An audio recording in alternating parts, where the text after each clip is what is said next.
Je suis Monsieur Yvan Roger Tcheke Ayongo, directeur départemental du travail.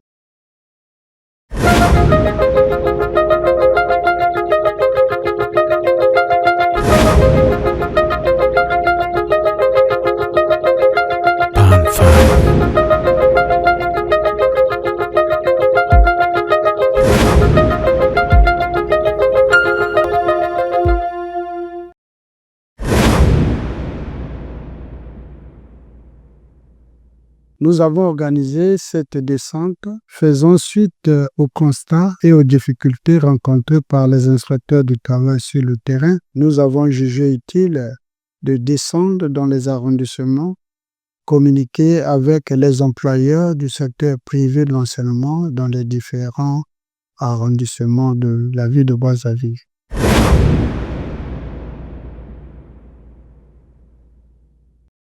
Lors de cette descente, nous avons pu constater que la collaboration n'était pas bonne entre les promoteurs d'écoles privées et la direction départementale du travail. Et au travers de nos communications, nous avons constaté qu'il y avait beaucoup de choses que les employeurs du secteur privé de l'enseignement ignoraient. Et voilà pourquoi il y avait toujours des conflits entre notre direction avec les employeurs du secteur privé de l'enseignement. C'était dû à certaines ignorances de leur part, puisque pour eux, il n'y avait que le ministère de l'Enseignement qui avait droit de contrôler le secteur privé de l'enseignement. Mais au cours de nos entretiens, nous avons dégagé les missions qui sont les nôtres et ceux qui sont de l'enseignement. Donc chacun de nous a ses responsabilités devant les employeurs et nous avons expliqué en long et en large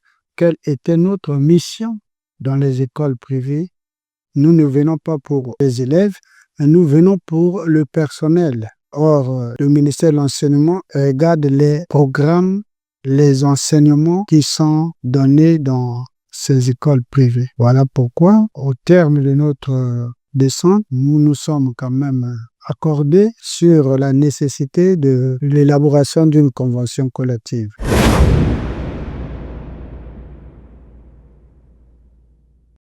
La convention collective est un arsenal juridique qui permet d'organiser ce secteur privé. Aujourd'hui, ce secteur qui a évolué depuis près de 30 ans n'a pas encore une convention collective et ce qui rend mal à l'aise le personnel qui évolue dans ce secteur, puisque les salaires ne sont pas fixés dans ce secteur, chacun paye à sa manière et on licencie comme on veut. L'avenir n'est pas certain, donc les questions de la retraite, on n'y pense pas.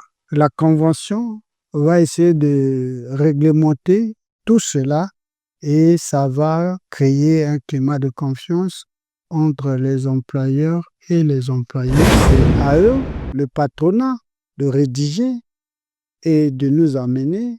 À partir de là, nous allons, au cours des assises, faire la lecture et s'il y a des amendements, et nous amendons pour que le document soit prêt, pour que les employeurs engagent la procédure de la validation, ce qui a été largement commenté lors de nos descentes dans les différents arrondissements.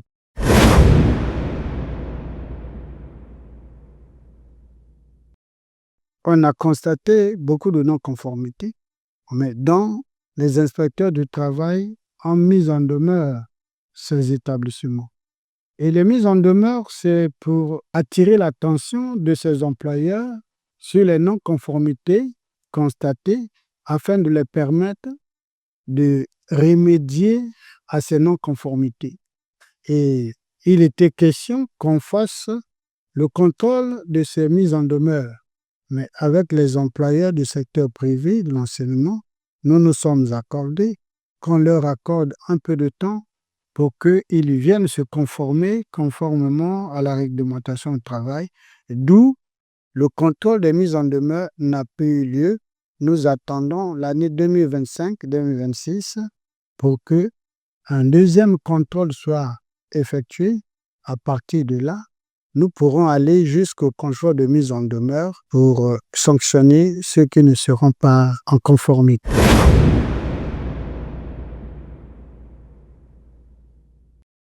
Nous avons adressé un rapport de notre mission. Chaque organisation patronale du secteur privé qui nous ont accompagnés dans cette mission a reçu le rapport et acquis de droit, il transmettra à leurs adhérents.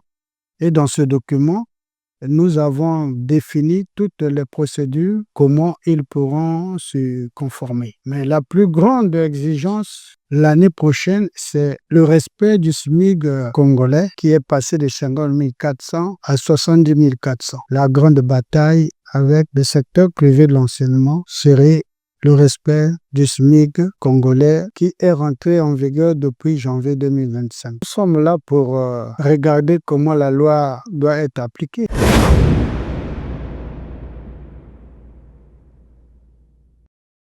Nous n'avons pas la mission de modifier la loi, de changer ce que le Conseil du travail a déjà adopté et le ministre a approuvé par la prise du décret. S'ils ne sont pas aptes à poursuivre, ils vont abandonner pour laisser la place aux bonnes volontés.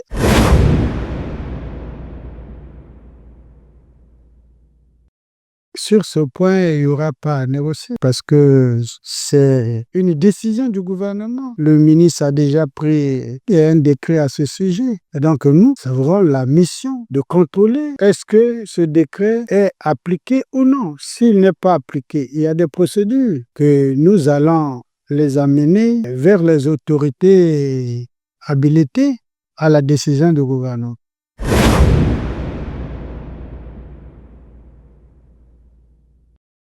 La suite que nous voulons donner à nos descentes, c'est toujours conscientiser les gens à se conformer à la loi. Il n'est pas bon qu'on continue à narguer l'État. Le 22 et le 23 juillet, nous devrions nous rencontrer autour d'un atelier sur la précarité de l'emploi dans le secteur privé de l'enseignement. Malheureusement, elle a été reportée pour une date ultérieure après le 20 août. Tout simplement, nous attendons que la convention soit rédigée. À partir de là, la procédure sur la validation de la convention pourra être engagée.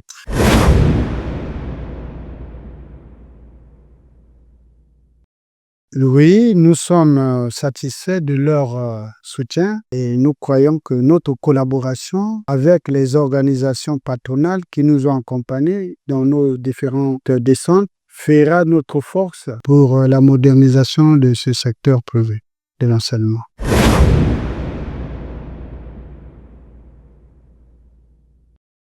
Le message que je veux adresser aux acteurs du secteur privé de l'enseignement, c'est qu'ensemble, nous devons travailler la main dans la main pour amener ce secteur à être élevé. Le personnel tire également profit de leurs prestations dans ce secteur.